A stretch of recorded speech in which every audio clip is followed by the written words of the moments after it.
039. I cannot believe that we're almost at 40 episodes. That is honestly so crazy. Yes. I know, it is so awesome. I'm your host, Jenna Anderson, for the first half of this show. At the second half of the show, we will be talking to Venom, Let There Be Carnage director Andy Serkis, so stay tuned for that. There will be full spoilers. I will just warn you now. So if you have not seen that movie, tread lightly in the second half of the show. But for the first half today, we have some MCU news and we have our reactions to the season finale of What If. If you couldn't tell if you're watching live, Jim Viscardi is very excited. Let's go, folks. Yes. I'm just excited to be invited back to the show. Brandon's gone. Forget that guy. We don't need him. I'm your host, Jenna Anderson, for the first half. I'm joined today by the aforementioned Jim Viscardi, as well as Aaron Perrine. Hey, guys. Hey, guys. Sorry, Layla, about the spoilers. We will mark that it is spoilers, so you will be warned. Yes. Just to start things off in terms of news, Venom saved the box office. A move. Who saw that coming? I never would have imagined, like, if you told me in 2018 when the first Venom came out that it's like Venom and Eddie are going to save cinema, I would not have believed you, but that is where we're at right now. Venom Let There Be Carnage had a $90 million opening weekend domestically. It outgrossed the first Venom, which is so crazy. And it had the second best October opening after Joker, which, considering the pandemic and considering everything and just all of the movies that have come out in October, that is just bonkers in and of itself. It is very surreal that Venom is responsible for now resurging the cinema experience. I know my showing was almost full, which was kind of crazy. So it's just great to see. I know now that the movie is out and now that more of us have seen it, I know Jim and I both have our thoughts. So Jim, do you want to share your initial reaction to Venom 2? Yeah, I mean, look, this is a movie that is completely driven by its IP, right? Like, this is Venom is in that echelon of characters like Deadpool or whatever, like that, Spider-Man, whatever, that will always make money, right? Venom succeeds because of Venom, in the same way Batman succeeds because he's Batman and whatever. And so, like, when you add Carnage into that mix, obviously a lot of people get excited for that.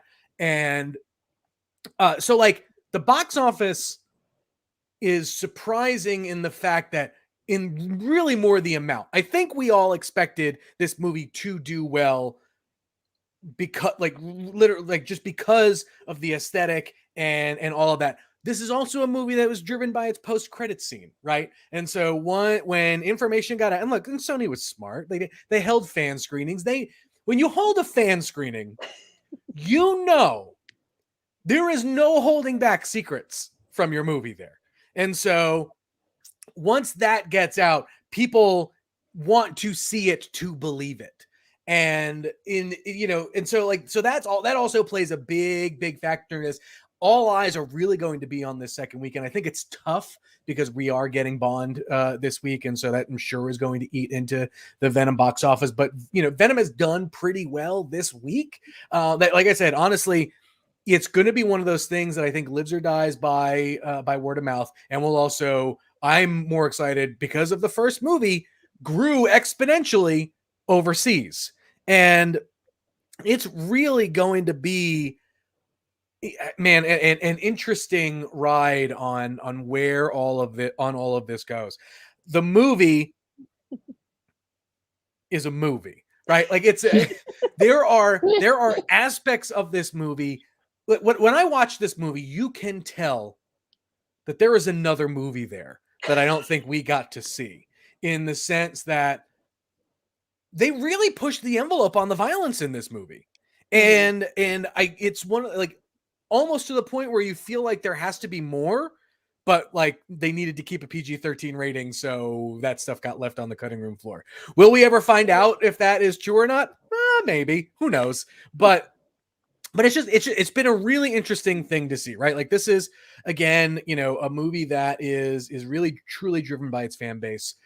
Those who, and we said this going in, right? If you loved Venom, the first Venom, you were going to like Venom Let There Be Carnage. And that has paid off, basically in spades. And again, Venom's one of those movies, again, like we've talked about, that has kind of grown in popularity in the years since. More people have watched it and they go, oh, this actually isn't as bad as I remember, or whatever. But, like, honestly, though, too, I don't think enough can be said about Tom Hardy and the his portrayal of this role and really kind of owning that, like that relationship between Eddie and the symbiote is truly a magical one. I just wish we got a little bit of a better film with it, but I mean, I was entertained, and look, that's all you can really ask for in these days. I agree completely. Very long answer. No, that was perfect. I agree completely. I also think the box office is so interesting because this movie was so short compared to a lot of the other movies that we've had in this kind of post-COVID era. I think having it be just over 90 minutes probably helped a lot in the box office being what it is, because it's less of a commitment to go sit there and watch it. The best compliment I can give this movie is that it feels like reading a 90s comic book. It gets Sure does. the decadence and the maximalism and the just kind of throwing everything at the wall and seeing what sticks. And it doesn't always work, and it might age a little poorly, but you still have to commend it for just doing so much and doing it in this way that is kind of very passionate. I agree with you. Like Tom Hardy's take on Venom, I feel like will become at some point it will join the pantheon of like, these are the perfect comic book movie portrayals, because the commitment that he brings to this character is absolutely absurd. Like there is no reason for him to care this much, but the fact that he does, and that he's improvising scenes and writing the script and getting a story credit, is just really incredible to see.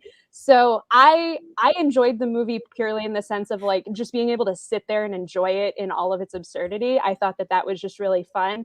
It is not a perfect movie by any stretch of the imagination, but it's one of those things where I can't help but admire it for what it's trying to do. I will say they did do a better job with the opposing symbiote in this movie than they did with the other one, right? Carnage is one that, man, if you mess that one up, there's no coming back from that. And I think and in the first one, Riot is a tough one to do. But man, I thought they nailed the look of Carnage, the carnage of Carnage, all really, really well. And I still can't get that like tongue down the throat scene out of my I know, it's so much. Every time I see that gif on Twitter, I'm just like, whoa.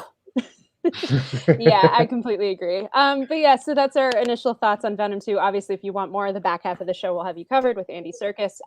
In other Marvel-related news, Black Widow is now streaming for everybody on Disney Plus today, which is an awesome thing. And it is perfect timing because late last week, in the post-credit scene of Phase 0 of last week, in Aaron's words, the Scarlett Johansson lawsuit got resolved between Scarlett and Disney.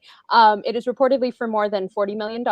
And ScarJo had a quote, which was, quote, "I'm happy to have resolved our differences with Disney. I'm incredibly proud of the work we've done together over the years and have greatly enjoyed my creative relationship with the team. I look forward to continuing our collaboration in the years to come." So for anyone who wanted to really see her Tower of Terror movie, we now know that's going to happen, most likely because of this deal. And everything's just also resolved. We have all of that mess of the lawsuit over. So what are you guys' thoughts on it? And like, look, and I'm glad that it resolved in that way, because when you look at what the box office take was for Shang-Chi, and then obviously you see how successful Venom was, that there's a good chance that Black Widow would have been just as successful, if not more, had it gone to theatrical. And so, good to see. Aaron, what do you think? I always thought it would get resolved. At some point there was too much money and too many things at play for this not to get resolved, as evidenced by the end of What If this week. She is clearly still a major part of the MCU. They're not like pushing her aside in any way. I feel like we will see her at some point down the road again. It's just a matter of when, like most of the original Avengers. So it's nice we get out here now. Give us the trailer to Tower of Terror and figure that out. I agree. Jim, do you want to talk about the Guardians of the Galaxy holiday special news? Yeah. So, love James Gunn, always responding to fans on Twitter, and they always reveal some of the strangest, bits of news. So in that, basically, he said, he goes, "In my incredibly subjective and admittedly often odd opinion, we'll be introducing one of the greatest MCU characters of all time." And so obviously that sent fans going down a rabbit hole of, is it going to be Nova? Is it going to be so-and-so? I have a theory for you. I think it's going to be Santa Claus. I was just about to say that. Yeah. And James Gunn is going to be the one to introduce mutants into the MCU. Mm-hmm. Via I'm Santa in the Claus. same theory. In a perfect world, it would be Santa Claus played by Mark Hamill, because I know Oh, we've like oh dreamed man, of that having. would be It amazing. would be so cool. And knowing that the holiday special will pay homage to the Star Wars one, it's like you kind of, there's a way to bring Mark Hamill into that in a way that could be very self-aware and very funny. And just seeing Mark Hamill as an Omega level mutant Santa Claus feels like the most James Gunn thing to do. So that I'm completely in agreement there. That's my theory. Yeah. Aaron, what do you think? I knew that it would be like some sort of weird pull. The Santa Claus thing seems like a pretty safe bet. I think you guys are really onto something Man, there. I I love know. the idea, and I really hope I didn't like spoil it for myself and anyone else by saying that. But Uh-huh. like, it's just such a just because we know James is such a love, has such a love for the comics is just something else.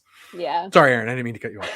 Oh, it's all right. I usually, when James Gunn says something weird like that, I just go and knock on Adam's door and be like, pick something from the weird compendium of like cosmic Marvel stuff, and what do you think it's gonna be? So I will go ahead and I will ask him, and we will report back next week. I'm sure there's some sort of weird thing where he's like, this is how it's gonna go. I will just say, if Brandon were here, he would be talking about how it would be Nova for like 30 minutes. So, but yeah, I'm going to stay to the Santa theory. I think that would be awesome. Aaron, do you want to talk about the Blade news or not news of the past week? Oh, sure. So every once in a while, when I log on to start my day here at Comicbook.com, there's something already waiting for me when I get into saying hello to everybody and get a little bit of caffeine in me. And Marvel India posted a graphic. Was that yesterday, Jim? Yes. Yeah. Okay. Like it was like first. It happened like obviously overnight because India's X hours ahead of us. But yeah, everyone found it like first thing in the morning. First thing in the morning, they posted a graphic that incorrectly, I should preface, yes. showed that Blade was scheduled for a release on October 7th, 2022, between Black Panther, Wakanda Forever, and the Marvels. And then it threw Marvel Twitter into a tailspin because we do not have a release date for Blade. And finding it out on some random Marvel proprietary Twitter account would be very, very strange, but very on brand for how wild all the different projects have been so far. So Blade's not coming out on the October the 7th, but do we think that it is going to be that close or like that soon? Because the slate's real full. The slate's real packed. I think we'll wait until 23. It's the thing of like they would have had to have started production already, and I don't see them secretly starting production completely under our noses when this movie has a director and a single cast member. So that would be kind of hard to keep secret. And they have so many other things literally in production right now that like their teams are only so big that there's I mean, look, I mean, we know a project just wrapped. My boy we're gonna get to that. We'll get to that in a minute, but yeah. They just freed up some resources. They could start. I mean, Stacy's working on the scripts. She worked on Watchmen, so. But I don't think that they filmed this entire thing under the cover of night. Although nothing about the whole Blade thing has made sense anyway. Where like Feige just came, it seems like 86 years ago, was like, "Hey, Marshala, get up here, and then here's a hat," and none of us know. We're just like, "Oh, I guess Blade's happening." Sure, fine. But yeah, I think it's probably going to be either 23 or 24. You got Moon Knight, you got Miss Marvel. You've got other assumed projects that we're going to talk about later that might turn up. Yeah. Jim, do you want to talk about Moon Knight? I mean, it wrapped. So that means Disney Investor Day is right around the corner. Could mean any number of things. I'm really hoping that we get a first look or something. I would imagine we'll probably we may get a confirmation of maybe who Ethan Hawke is playing or something like that. Like I said, I mean, look, I know we all saw the concept art that may or may not be real kind of thing. I would love to see it in official capacity, even if it was like, I think when they announced, or one of the first things they showed of Captain Marvel, I think was one of the folks in the visual development department. I can't remember which one. So I'm sorry. I don't know if it was Andy Park or Ryan, but like, was just the, Captain Marvel in costume as concept art. I'm totally okay with that. I don't need to see Oscar Isaac walk out in costume. That's totally fine. Like just something like that, I think just would go a long way. I think now they're ready to start dripping some of that stuff out, knowing that Disney Plus Day is coming. They're going to want to push that subscription service, and what a way to, get people to sign up, to letting them know one of their future best shows is about to be on the horizon. Yeah, I completely agree. I feel like the Disney Plus Day special, like if anything, we'll just get really good concept art for She-Hulk and Moon Knight and those kind of like 2022 shows. I almost said 23, time is an illusion. Yeah. But yeah, I'm excited just to see whatever we get, and knowing that they've wrapped is exciting. So Aaron, what do you think about the Moon Knight news of the week? I like that there are some projects that we do not know That's true. everything about, and that we haven't seen a bunch of the stuff about. Although there are those pictures. Oddly enough, it's mostly the Disney Plus shows that have like the most kept secrets, or the best kept secrets at least. So I'm for that. Yeah, exactly. And so like that's sort of refreshing and cool, because we just don't know what to expect, which is like really, really nice. Like, I mean, when the Hawkeye trailer came out, I literally had like, it should be fine. I'm gonna watch it because we have to cover it here. But I don't have any real investment. And by the time we got to the end of like, the little 2 minutes, I was like, oh, let's go. I would die for Lucky. I would die for him. So yeah, I'm excited. I'm going to rely on Jenna and Jim explaining more of Moon Knight's lore to me as we go along, because it's not something I've delved into a ton. Like, I think the first time I ever heard of it was like in those Marvel's Legends games, like the ones that play like Ultima or Diablo. And I was like, oh, this dude looks cool. Let's see what he's doing. But this is all great. I don't know. Awesome. Yeah. Do you want to talk about the other TV news that may or may not be true? Okay, so it happened again. Like the same thing. We can just rewind back to where I was when I talked about, oh boy, we might be getting Blade. I woke up two days ago and they were like, yo, we think that Daredevil is getting a Disney Plus show. That comes from Daniel Rickman's Patreon. It hints that there might be a new solo Daredevil project, but would see some of the cast members from the Netflix show returning. And I know, once again, Adam and his tribe of Bring Back Daredevil are very, very save excited. Daredevil. Save Daredevil. Very excited. Charlie Cox's wonderful, wonderful forearms could be on your TV screens at some point in the near future. I think that we are probably headed towards this, although it's not going to be the kind of reboot that the fans probably would have wanted. But I guess getting some of the elements back is better than nothing. Yeah, I'm in agreement, as long as it's some sort of like soft reboot. And it's also the thing of just, I'm excited at the idea of seeing Charlie Cox and all of these other characters from the show interact with the larger MCU. So if we have to change their canon slightly in order to make that happen, like that's a sacrifice I'm willing to make, because I think it'll just be so much fun to see like Kingpin and Daredevil and all these other elements like in the larger sandbox. Jim, what do you think?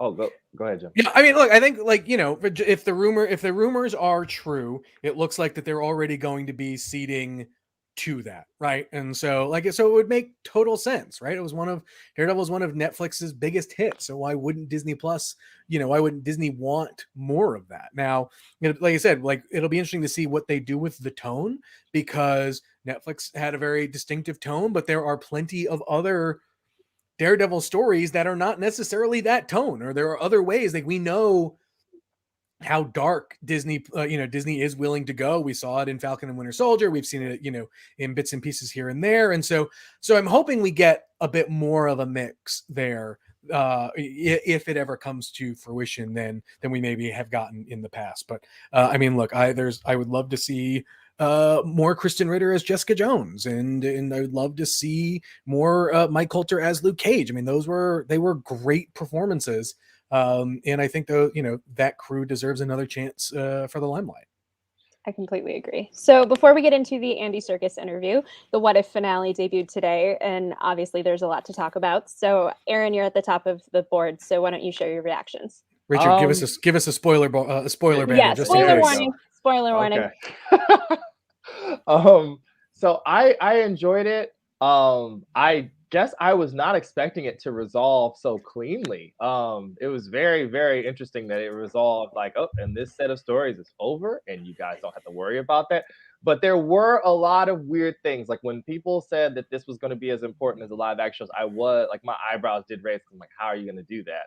When Strange is casting the spells to explain to them about the Infinity Smasher, there's those 3 rings again. And this is the 4th time we've gotten multiple rings stacked up on top of each other in like a 6-month period. So I'm like, oh Lord, what's going to happen? I was very, very excited to see. I'm like, oh boy, the multiverse is going to be a thing. I enjoy seeing all the characters together. I enjoy the fact that Jim has having one of us write something like, who raise your hand if you thought Killmonger was going to betray everybody. There you go. There it is. Just, all right, there you go. We get that out the way. A lot of the other fun character stuff. Although I am going to ask, what was the point of the zombies episode if the only payoff for it was to just dump a bunch of zombies on top of weird Ultron Vision? Like, we didn't even get Peter back. I was like, oh, the little guy didn't make it. Oh man. Yeah. Well, I think that was. I mean, I think that was just to get this to get Wanda. But I was hoping in that moment we would get some form of a connection. I guess you get it when Wanda realizes that Vision is under all of that armor, and then it just cuts. Yeah. So Jim, what did you think about the episode kind of overall? It's one of the things where, like, obviously in these last 2 episodes, you understand why Marvel did what they did in the episodes leading up to it. But then what happens though is you get rushed moments now in this finale where they only have X amount of minutes to fill, and they're trying to obviously fill in connections to all these other episodes. That just makes me wish that there was a little bit more interconnectivity into the ongoing narrative before really going from 0 to 100 in like the last 3, basically, or, last 2 really. And because a lot happens in those 2 episodes that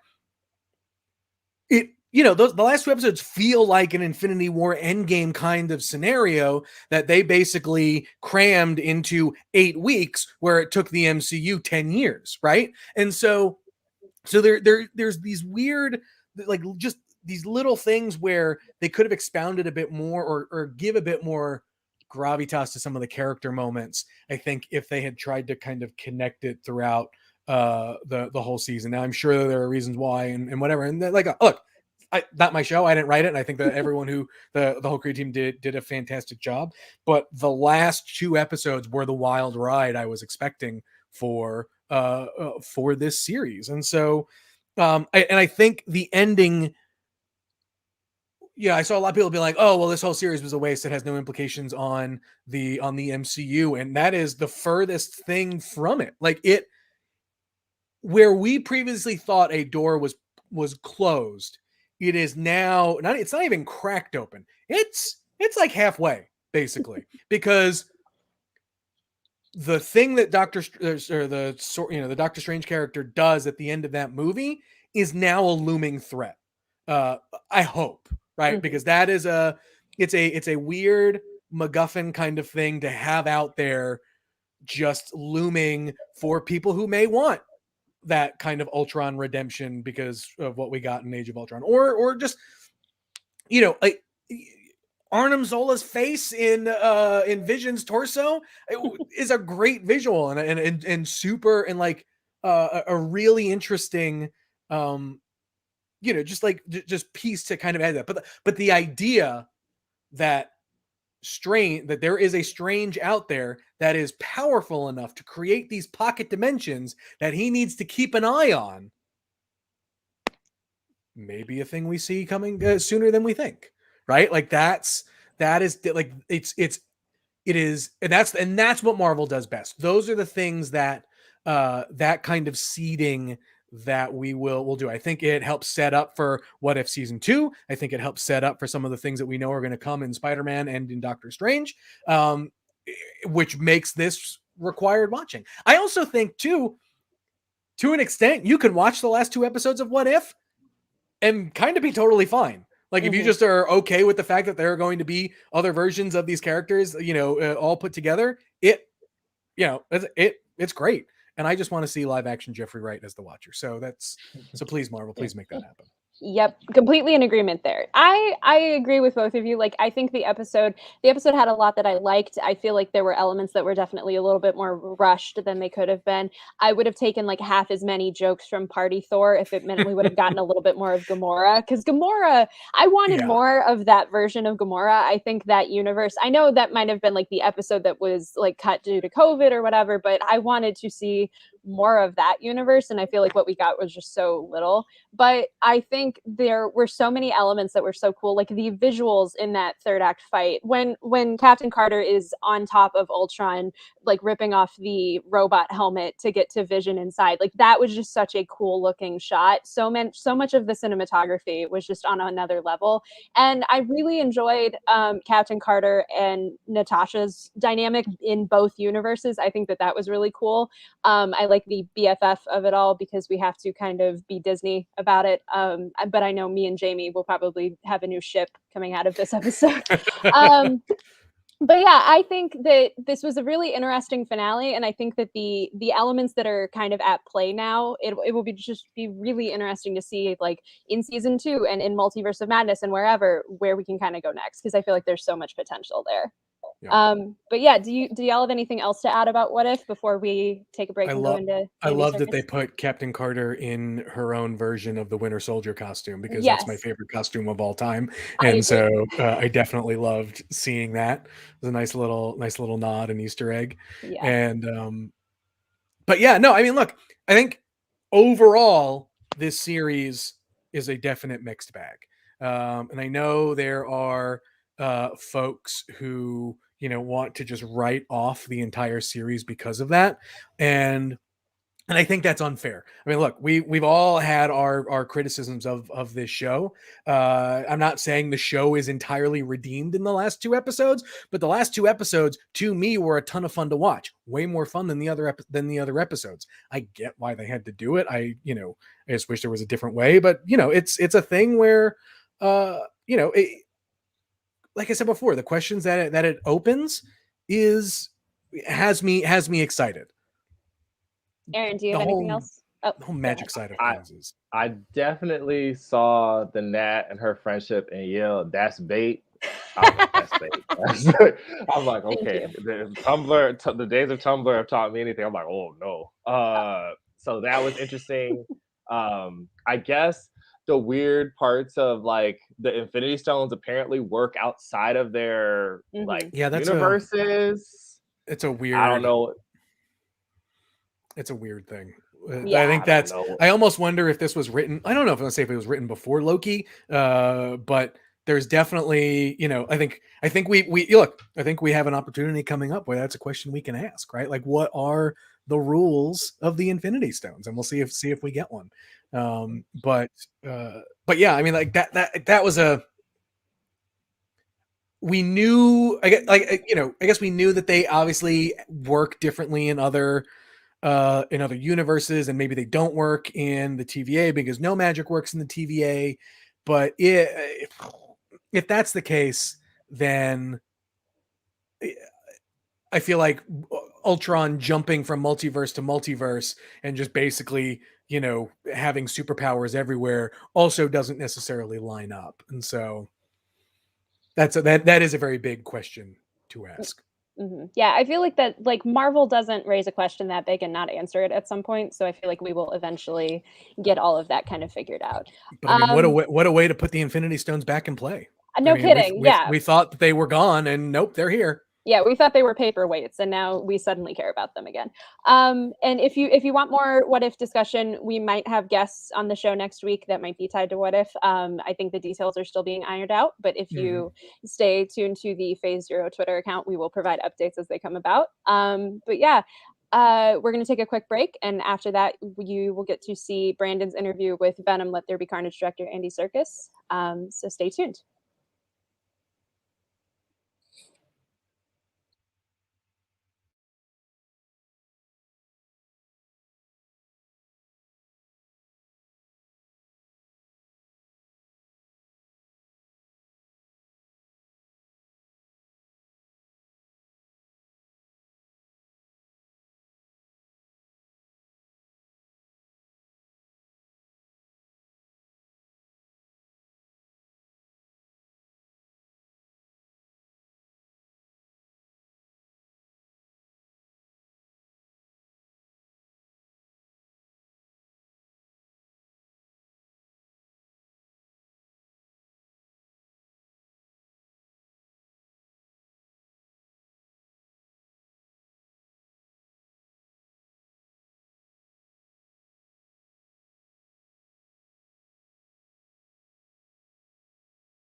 here and right now. I'm joined by an epic special guest. He is one of the most talented filmmakers and actors on the planet. You may know him as Caesar from Planet of the Apes, Gollum from Lord of the Rings, Ulysses Klaue from Avengers Age of Ultron and Black Panther, or as Richard Nealon from the hit film 13 Going on 30, underrated gem. The director of Venom, Let There Be Carnage, Mr. Andy Serkis. Andy, thanks for coming on, man. Thank you for having me. Thank you. Richard Nealon, yeah, of course. That's right. Yeah. I'm sure you're getting a lot of questions about the 13 Going on 30 sequel all day. You know what I mean? You'll be surprised. You'll be surprised. Well, welcome to the show, man. Congrats on Venom, Let There Be Carnage. The fans are loving it, and it's been super fun to see everybody's reactions. So I want to start for you kind of at the beginning, because this isn't your first Marvel venture. You know what I mean? You were Klaue on screen in a pair of Marvel Studios films, and then you go behind the camera for Venom, Let There Be Carnage. What has the experience been like behind the camera for a Marvel film? I mean, it's been extraordinary, really, from the word go. I love the Marvel family. They're so intelligent the way they put their films together, and you know, this has been no exception. The way that they've worked with Sony on this has been great. And so, I mean, this all started, to go right back to the beginning, this all started prior to the first Venom movie, in fact, with Tom Hardy calling me and saying, look, Andy, I'm going to be doing this character in a Marvel picture, and it's a CG character, and I'm thinking, you know, might be using performance capture. Can I come down to your facility and do some work with you? And I said, yeah, sure, come down and we will experiment and try some stuff out. Anyway, he didn't. I didn't hear anything more from him. Venom 1 came out. It was a huge success. I loved his performance in it. And then a couple of years later, you know, when they were looking for someone to helm the second movie, Tom rings me up and he says, Andy, look, we're thinking about who's going to direct the second movie, and we all would love for you to chuck your hat in the ring. So I mean, Tom and I have wanted to work together for years, as I've really respected him as an actor for all of the things that he's done. He's one of the most fearless kind of, you know, brilliant physical, you know, embodying actors, transformative actors, and I think also we have a very similar sensibility in terms of the choices that we make with characters that we like to play. So it felt like a really, really great match. And then I read the script that Kelly Marcel had written and Tom had been part of the story creation with, and it was a joy to come on board, and it's been a fantastic experience, the whole thing.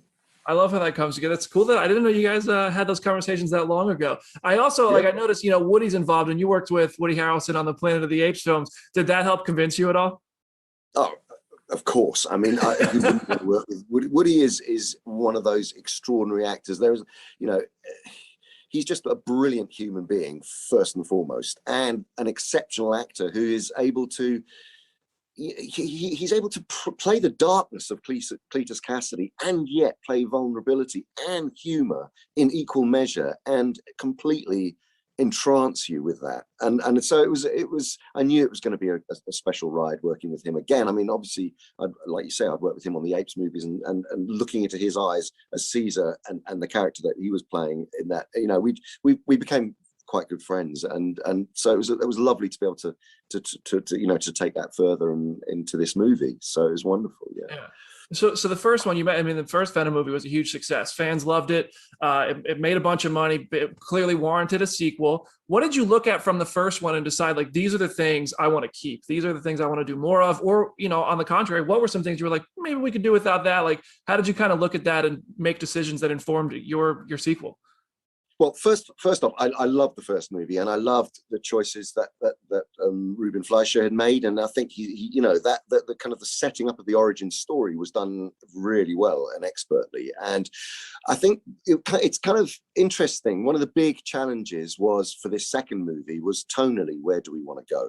I mean, obviously we're dropping in at a very, you know, at a different stage of the evolution of the relationship between Eddie and Venom, but it's like that could go in so many different ways. But what was universally liked, and if you could pinpoint one moment in the first movie, I think that we all thought was the touchstone moment that represented the flavor of this movie, it was the lobster tank moment. You know, everyone loved when Eddie climbs into a lobster tank. He's feeling sick, he's hot, he's panicky, he gets in a middle of a restaurant, sits in a lobster tank and cools off, and then eats a lobster. And it's like that kind of humor, which is based in, you know, such a dysfunctional character who's going through a trauma, and the reality of that, but that level of slapstick and humor, that if you can combine those worlds so that you have real stakes and characters that you really care about and really, you know, want and root for, but at the same time you can then go way up into you know, with take the humor and the comedy as far as you can without breaking it and making it feel sort of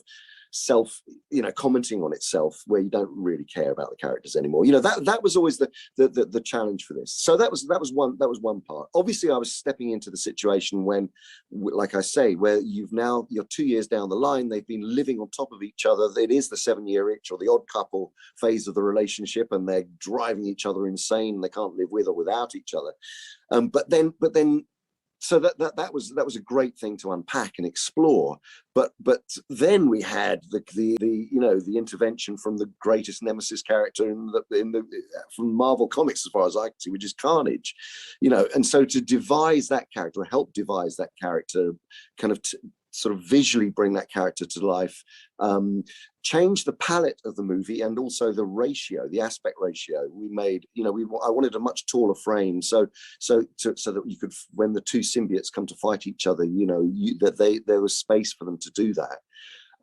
But crucially, the color of Carnage and the palette of the movie was very much more, I wanted it to be more saturated, and this is a big discussion that I had with Bob Richardson, amazing Academy Award winning DOP and very good friend of mine, Bob Richardson, who we talked a lot about, you know, how we expand this movie and give it all of its tones and colors and flavor, keeping it real by making the symbiotes feel they were really embedded into the environments. But primarily the color was driven by the color of Carnage and the bright red that was going to be going through this movie. I really wanted it, you know, to make that believable. I wanted everything else to up kind of, so the first film's quite monochromatic, really. It's quite you know, dark and gritty and quite monotone in many ways. And I really wanted to bring color into it and let that play with all of the other tones of the movie. Dude, I could listen to your process on these decisions like all day long. I find this stuff to be so interesting, and I love how thorough you are and how thoughtful you are in those, just in the color selection. I can imagine we're going to talk about a lot more than that, but I just find it so satisfying to hear you talk about these details like that. And Carnage, of course, you know, Spider-Man and Venom villain for decades now. He's been an Avengers level threat. He's been killed. He's been revived. He's been turned into a hero, and I think it was the Axis comic. He's been everything from comics to games to animation. Was there any one specific thing that stood out to you that you were like, this is the part of Carnage that I want to make sure we capture? Yeah, it was really the physicality and the difference in physicality between Venom and Carnage. So that there's nothing straight about it. Everything is off kilter, very idiosyncratic, reflecting the sort of strange, twisted nature of Cletus Cassidy and amplifying that through his symbiote. I wanted, you know, it's like there's no straightforward blow. It's the whole way he moves.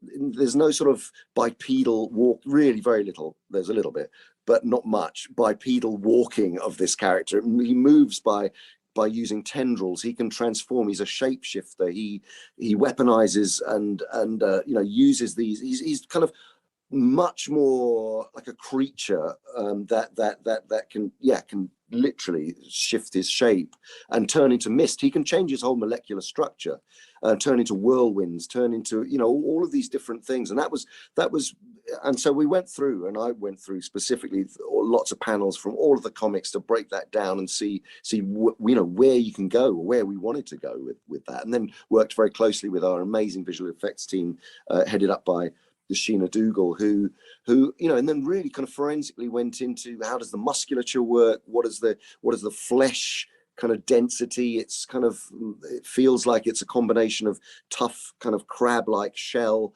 on the outside and then soft sinewy sort of membrane, you know, which can be kind of glutinous and sort of, you know, we went into a lot of detail and looked at lots of reference to bring him to life in a real and frightening and sort of as I say, kind of amplifying the twisted nature of Cassidy's serial killer being.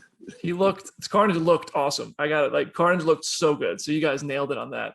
And also, I mean, if everybody listening, we are talking spoilers, and this next question is very much a big spoiler question. So if you haven't seen Venom, Let There Be Carnage yet, you're going to want to come back to the show after you've seen the movie. Highly recommend going to see the movie. But here we go.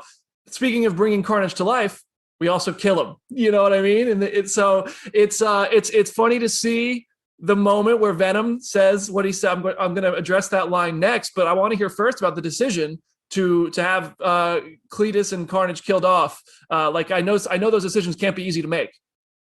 They can't, no, especially no when you've got someone as titanic as Woody Harrelson playing a Titanic character like Carnage. That it's not easy. I mean, the fact of the matter is, I always like to think there might just be that little bit of symbiote that didn't quite get devoured by Venom, and that could be hanging around, you know, in some baptismal font in the church that's just sort of swimming around. That could somehow come back to life. I always say, never, you know, no one ever dies, really. I mean, and they ripped in the comics. I'm still hoping Ulysses Claw's going to come back, for God's sake. Yeah, I'm with you. Ulysses Claw is a gem in the MCU. We need you back. He's killed off screen. I'll say it a million times over. Until I see him killed on screen, I believe he can come back. But Carnage has been killed and ripped in half in like space and left there, and then still came back. So anything's possible. It's it's comic book movie world. But also you use the F word in that scene, which is very rare for a Marvel movie, and I feel like that is almost equally tough to pull off. You know, what kind of hoops do you have to jump through to get Venom to use that language?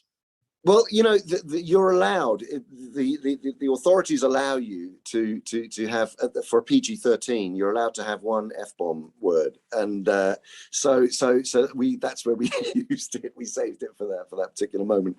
I think, you know, hopefully people will enjoy it. But just in terms of that, just sort of talking about ratings, you know, I know there were lots of calls for this film to be more R-rated and for Carnage to be an R-rated character. And I think what we've done in this movie is actually it is darkly themed, and actually the character of Carnage is pretty violent, but hopefully you want this to be seen by a wide audience. You don't want to be exclusive, and you want it to be, you know, loved by lots of people. So you push it as far as you can, and I do think we've pushed the limits. So it feels like it's a lot older and darker than perhaps it is, and although it still adheres to all of the rules. So we you know, I think it does feel threatening and menacing and scary at times, and feels physically real and dark. So I do think, in terms of ratings, I think we have pushed the boundaries. I think so. I think it's stuck a tongue down a dude's throat in a prison cell. I don't think that's something you see every day. I do love the Eddie and Venom breakup scene. Had me rolling, man. That was so funny when they were tearing the apartment apart, and Venom then goes and tears the motorcycle apart. Like, I thought that was hilarious. I loved it. Did you like look at it? Was there any kind of rom-com inspiration to bring their relationship in that scene together? Did you look at anything else for that? Well, you know, it is a sort of we were riffing on those tropes, you know. So for sure, having the scene where we just thought it'd be fun to have the scene where all the clothes get thrown out of the window, you know, and you know, this is my house, and you know, in countless movies, you know, we were referencing that, of course. But this between a symbiote and you know, a very narcissistic, screwed up, dysfunctional human being. So it's. And that grew, actually, that really evolved throughout on the page when we first started working on that really started sort of, that is one of the scenes that really did evolve into this big set piece that was originally at one line of kind of, you know, Venom slaps Eddie or something like that. And then it literally grew and grew and grew. We realized there was lots of fertile ground for humor, and actually it was important that it had reached this cataclysmic moment where they can't be together, you know, and so there was fun in that. That was a lot of fun. And then that leads to Venom at the rave. And I want to know, like, technically, that had to be one of the most difficult VFX shots. I'm guessing. I don't know, but you light up Venom in this setting with glow sticks and everything. And I'm like, how that couldn't have been easy. I would love to hear about, you know, did you have somebody like on stilts, you know, to get the light down? How did you like bring that to life? Well, look, this is where we have the most incredible CG team working, and as I say, the most brilliant visual effects supervisor, Sheena Dougal, who's an expert in. She really understands light and integration, to your point, and Bob Richardson. So the combination of lighting it well, and we did actually have a physical person on set who was there to be Venom, and a really tall guy, and on top of his shoulders he wore an actual fantastically realistic, reflective, in terms of the sliminess of Venom, like a hairpiece which took his height to the right height of Venom, which is 7. Listen, if you guys need a house for that thing, I'll give you my just send me the Venom head. It'll be on the display right here behind me. But sorry, go ahead. Okay. But that was the lighting reference, and then we were able to drape it in glow sticks to so that we could get the real light reflecting onto the things that surround it. But then it all gets taken into CG world and put together, But that was, again, one of the big ambitions was to shoot Venom and Carnage, so that we weren't, they're quite, I always say that they're sort of quite unforgiving in their designs as comic book characters, because they're so larger than life. It's not like any other CG character in a way.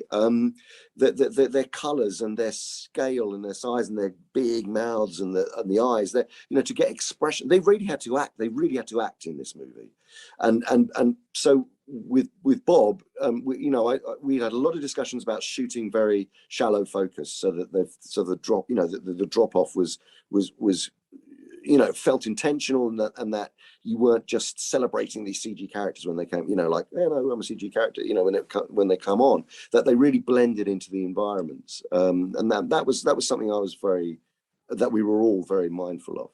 Yeah, I do want to talk about some of the teases that you leave for possible future stories, starting with Patrick Mulligan and his eyes kind of lighting up when he whispers monsters. We know, comic fans know he might go on to become Toxin. Is that kind of like, is that when you put that tease in there, is that with hope of a Venom 3 that you can do a story like that? Like, what kind of stuff are you thinking about when you drop that in there? 100%. I mean, it's, I think there's so much potential in the Venomverse. For really interesting journeys before the kind of the inevitable happens, which hopefully if there are any more movies and people go to the cinemas, please, people go into the cinemas, please, and have the confidence to go back, because it's these fan screenings that we've been having have been amazing. Actually, it's just seeing people back in the cinemas has been incredible. So yeah, I mean, I think if the appetite's there, I do think there's a wealth of stories that could possibly even happen before you get anywhere near the inevitable. I'm not even going to say it. Well, I think that might lead me to my next question. I got to talk about this post-credit scene. And I mean, the reactions to this post-credit scene has been insane. People are losing their minds. It is, as Tom Hardy put it when I spoke to him about Venom and Spider-Man in our interview. He said wish fulfillment, I think, is it what he called it. So listen, I first want to hear your perspective of what happens in that scene with the hotel room. Like, what was kind of the direction you wanted to take it? Like, how would you describe that scene? It's basically we wanted to leave the audience knowing that they are that these universes are going to somehow collide, and we wanted to do it in such a way that it still leaves so much open, and we're not timing anything. We're not, the way of tying them together meant that there's still potential for, they're literally, the portal is not being crossed fully, but it's opening up more questions, I suppose, rather than so firmly saying. I mean, that was the intention of it.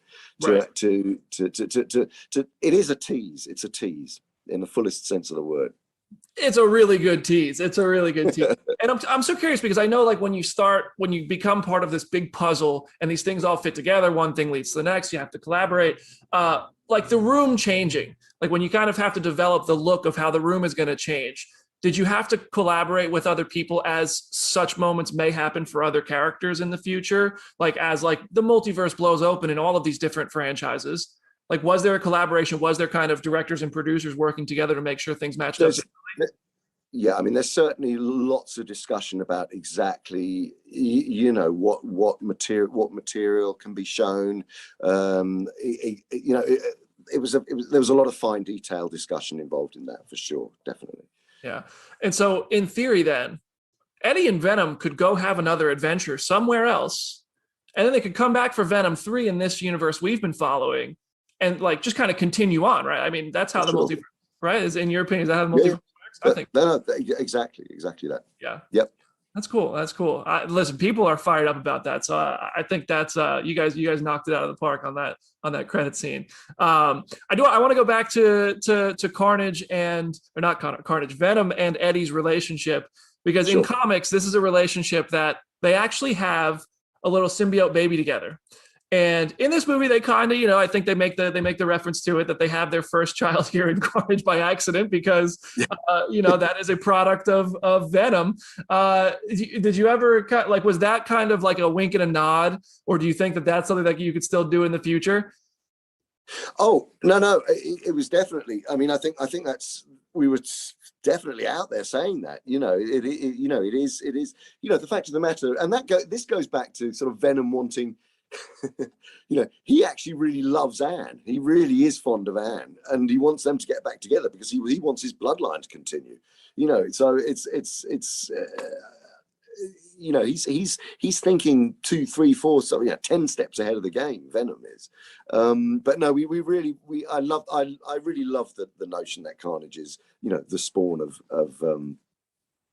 Venom, and we really wanted to, there is a lot more fertile ground to be had there, I think. Oh yeah, listen, if fatherhood was easy, everybody would do it. You know what I mean? Like, sometimes you raise a Carnage. Yeah. I also want to talk about Shriek, and Shriek in comics is a mutant character, and I think we kind of told them. I don't know like how rights and all that stuff falls on these things in movies, but you get to use Shriek in a lot of ways that are her character from comics in the film. Was there any kind of like limitation on what you could or couldn't do because of the mutant aspect of Shriek?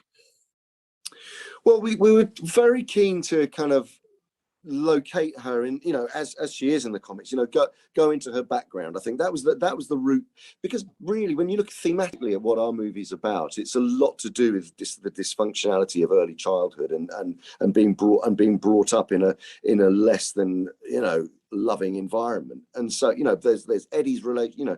Eddie is responsible for the relationship.